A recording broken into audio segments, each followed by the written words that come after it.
Hey, what's up, guys? It's Shout Ice Hockey here, and we're back again this week with what I'm changing this type of videos to call the Shadow Sports Podcast. That's gonna be its official name from now on, and it's not gonna be limited to just the picks. As this week we're not gonna do any picks for the Super Bowl since we still have a whole another week until then. Next week we will get into the Super Bowl picks. This week, however, we're gonna be going into some discussions about the Pro Bowl. And this week I am joined once again with Nick, What's up? Isaac, What's up? and Drew. What's up, guys? Okay, now, firstly, before we get started into the Pro Bowl, we're going to quickly go over last week's picks. And last week's games. Nick and Isaac both went 1-1. Me and Drew both went 0-2. Let's start off with the first game, NFC Championship game. Falcons beat the Packers. Nick, what do you got? The Falcons went out there and just did what even though I didn't pick them, they went and did what you expect Matt Ryan to do, what you expect Julio Jones to do, and that's make the big plays. They kept moving the ball down the field, and they were just smashing. All right. Isaac, how about you last week's game? I think we expected Green Bay to win, but the Falcons just came out there and proved us wrong. They played good old fashioned football. They they went out there, they made the big passes, and then they just kept moving the ball, but Green Bay couldn't keep up with it, even though they did have some very good plays. Okay, good thing, good observations. Drew, what about you? I thought that the Falcons' offense is just completely amazing. I really did not think that they were going to be able to do that against an elite team. We all know that the Packers' defense isn't nearly as good as many of the other defenses in the NFL. But to see Matt Ryan beat Aaron Rodgers in such a high fashion was kind of eye-opening. I bet you the Falcons are wishing that we would have noticed them a while ago. But they're in the Super Bowl now. They snuck their way in, and we all know that Julio Jones and Matt Ryan and those two running backs are going to bring it to Tom Brady. Okay, good observations there. For me, I underestimated how good Atlanta's defense could play. After watching the week before that, where Green Bay beat the Packers, to me it looked like that Aaron Rodgers just couldn't be stopped. That he was just playing phenomenal football, but Falcons defense proved me wrong.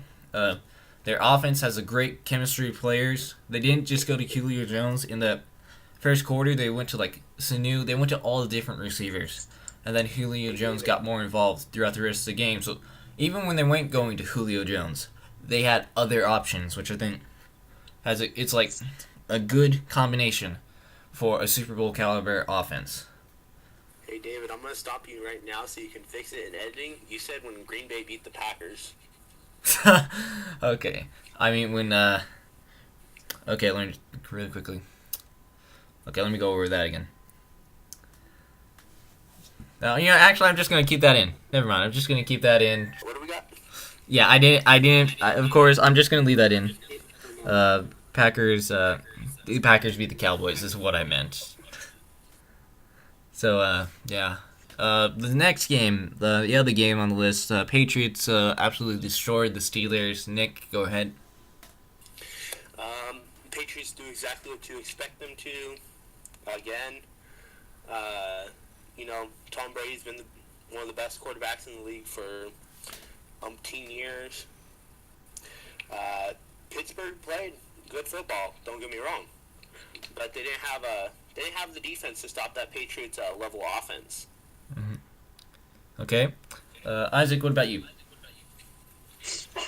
The Patriots, both teams play pretty good football, but the Patriots just went out and dominated them, especially after Le'Veon Bell got cut out in the first half. The Steelers couldn't rely on many other people because they just couldn't get the plays. They couldn't break through the Patriots defense. Yeah, that's a good observation there. Drew, what about you? I thought that the Steelers played a really safe defense. They weren't blitzing as much as I would like them to do.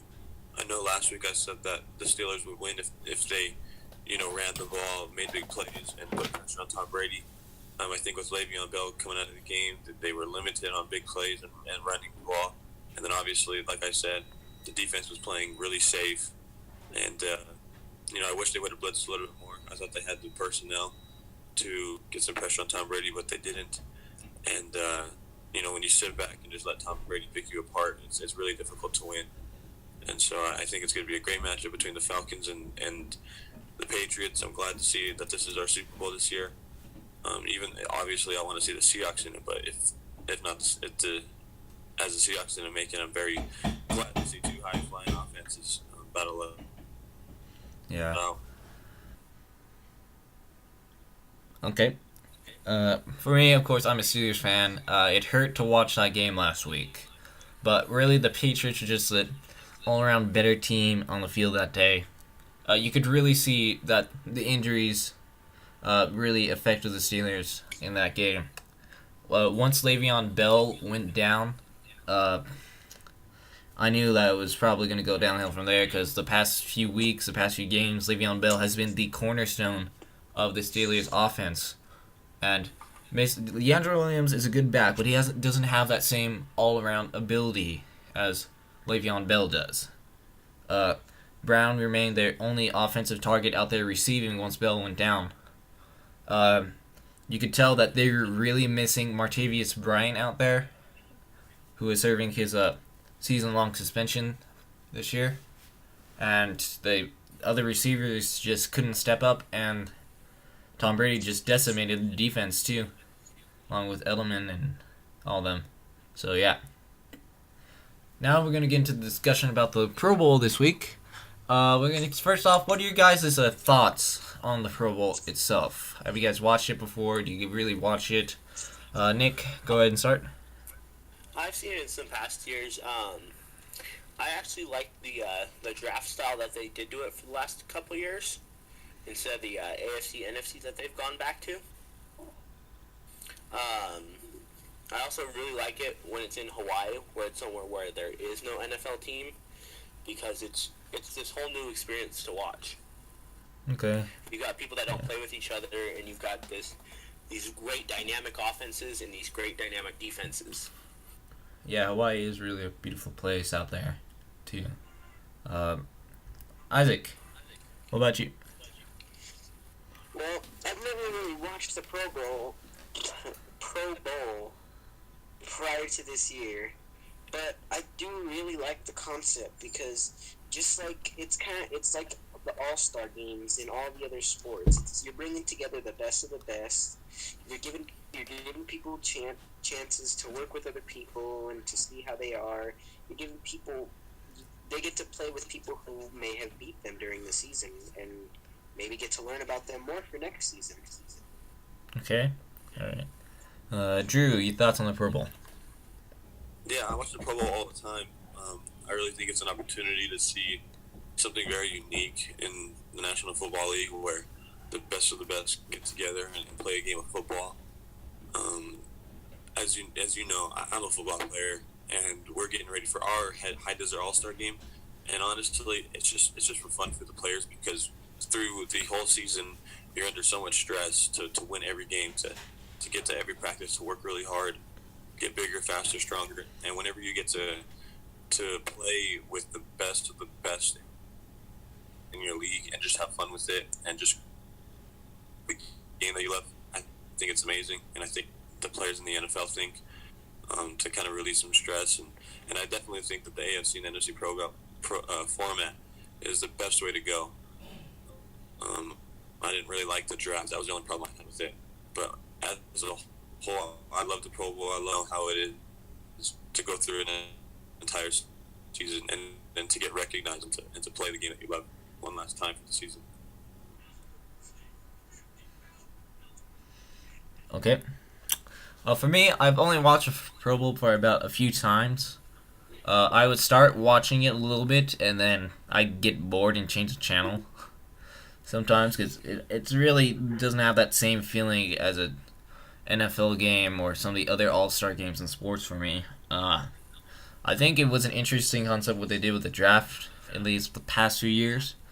I also like the traditional AFC NFC thing because it gives a show about like reflects back to when it was the NFL and the AFL when they were two separate leagues. You know, it gives a sense back to that back in like the '60s until the merger came. So yeah. Yeah. Okay, so that's our thoughts on the Pro Bowl. Now, of course, the Pro Bowl it's not perfect. It's not up to the same par as some of the other All-Star games in the league. What do you guys think some of the problems are with the Pro Bowl? Nick? Big problems with the Pro Bowl is getting all those players there because you've got a lot of them that decline it every year. They're injured every year. There's a lot of people that get picked there that they're playing with whole new players, so they don't have the practice time to be ready for it. There's a whole lot of concepts there that just don't happen. Okay. Isaac, what about you? Okay, so I've never seen the Pro Bowl, so I'm kind of going off observation. But I think what they could do to promote it more and to make it more exciting is, like, they could get the players to advertise it and get the players to want to actually work together instead of like, oh no, I don't really want to be here, so I'm just not going to do it. There needs to be more enthusiasm for it. Okay, alright. Drew, what about you? Obviously, people risk getting injured. Fans think that it's not exciting. That's all I can think of off the top of my head. But other than, like I said, I'm a big fan of it. I don't really look for the negatives. I don't really see the negatives in it. Yeah, I guess it's just kind of like your point of view, like what type of football do you like watching? You know, it's it comes down to that too, personal exactly. preference. I love defensive football the most, but then again, if I put myself in the players' shoes, I know that they're just looking to have fun. All right. For me, some of the problems with the Pro Bowl is that it doesn't have that same like feeling of an NFL game because really it essentially is a meaningless game for these players. There's nothing really to win for other than the merit of being selected to the Pro Bowl, and like some of these players have even declined going to the Pro Bowl because of their health. They don't want to get anything injured in a meaningless game. Last year, actually, Tyler Eifert for the Bengals actually injured himself during the Pro Bowl, and that kept him out of the first few weeks of this past season. So really, some of the players that were looking at it like, why should I go play this meaningless game and risk myself getting hurt for next year's run to the Super Bowl? So it really is kind of meaningless. It doesn't have anything like the Major League Baseball's All-Star Game.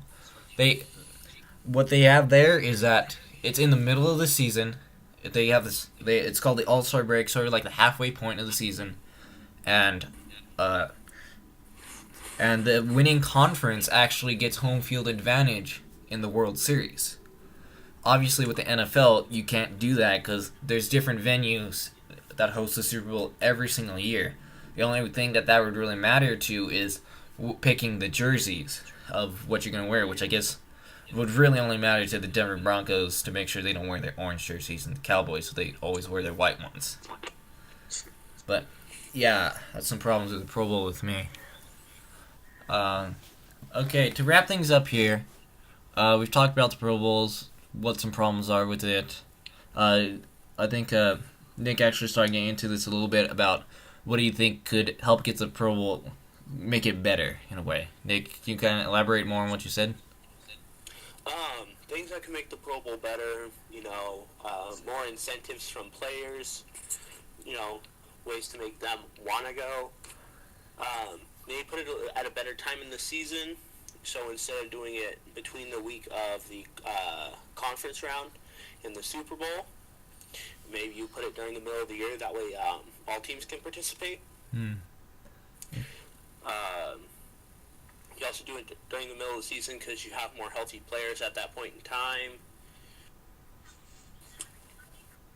Easier for people to go because right now it's, do I really want to make that trip to go play for no reason? Okay. All right, Isaac. What about you? What do you think that could make the Pro Bowl better?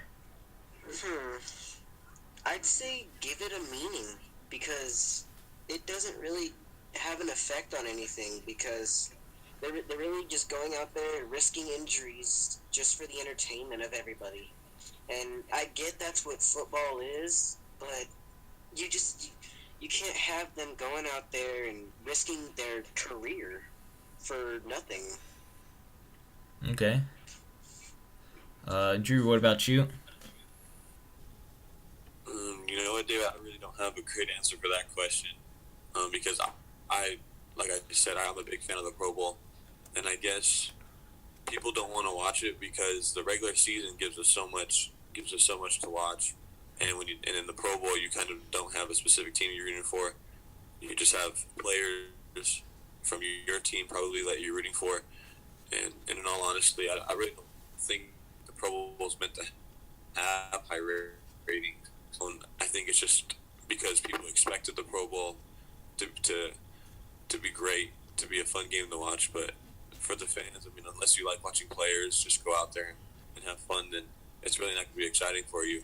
And so I think the Pro Bowl is really for just the true fans who just love to watch football at this point in the season where, you know, college football season's over. We only have one game left in the NFL season, and we're just looking to end the season off on a good note. Okay. All right. For me, making the Pro Bowl better. Really, what you gotta do is that I think you should do. It's like what some of you guys have said. Give it meaning. Give some more incentive for it, other than just, hey, come out here, play a game. I'm not sure if they actually get extra money or not for playing the Pro Bowl. Don't quote me on that. I'm not too sure, but give like some sort of extra reason, like something else that can make it better. Because right now they're just going out there, playing a game meaningless, like you said, Isaac, and they just need to do something else with it, something more creative, something else. Like I think they might be getting a step in the right direction with some of the different Pro Bowl events that they're doing this year. Like I think they got a dodgeball thing here at this one, but yeah, like that seems to be a step going to more in the right direction. Get more events other than just the Pro Bowl itself, you know. Okay, and to wrap things up here this week, we're actually have one little thing that we're going to discuss. Now that we're getting here to the Super Bowl, Patriots Falcons. Let's reflect on some of the teams that missed the playoffs this year. Mainly, what team that missed the playoffs this year do you think has the best shot of making it into the playoffs next year? Nick? I think that Denver Denver? was one of the teams I could see going. They just got to fix that quarterback issue that they're having right now. Yeah. Okay. Yeah, like Osweiler leaving them last season for the $70 million deal, and Houston really kind of. I guess they weren't kind of prepared for that, but I guess they kind of were this year. So, yeah. Isaac, what about you? Which team do you think has the best chance of making this playoffs next year that didn't make it this year? The team that has the best chance. I think if Carolina can polish up what they did and play how they did a couple years ago and just go out there and have fun, I think they have a pretty good shot. Carolina? Yeah. Okay. That's a good choice there. Drew, what about you? Which team that missed the playoffs this year think you can make it back to the playoffs next year? I'm really a big believer in the Denver Broncos organization. It knows what it takes, obviously, to win a Super Bowl. I definitely think that with that elite defense, obviously has work to do on the offensive end, but they're definitely going to be able to get some weapons on the offense. They're definitely going to figure it out, and the 9-7 season was obviously a disappointment, but I definitely think they can improve that by a couple of wins. It's going to be difficult with the Raiders in their division and obviously the Texans, but I definitely think they can do it. You mean the Chiefs? And again, I'm a big believer in defensive football, and so with that defense, anything's possible as long as you get some safe options on the offensive end. Yeah, I think you meant the Chiefs instead of the Texans. Yeah, Yeah, I did. yeah, it's okay. Okay. For me, there's a bunch of teams I think could have made it this year that just weren't able to do it. I'm gonna have to say Tennessee. I really liked what the way they were playing this year. They're playing in the AFC South, and they've kind of been building up for the past few years. They have a good run game there. It's been tearing up some teams this year. I think if they can get more balance too and get a better defense, they could make it to the playoffs next year, winning the AFC South. So yeah, that's all for this week. We'd like to thank you guys for watching. Go ahead, let us know which team you think has the best chance of making it to the playoffs that missed it this year. Go ahead and like and subscribe down below, and we'll see you guys next week for the Super Bowl picks. We'll see you guys then.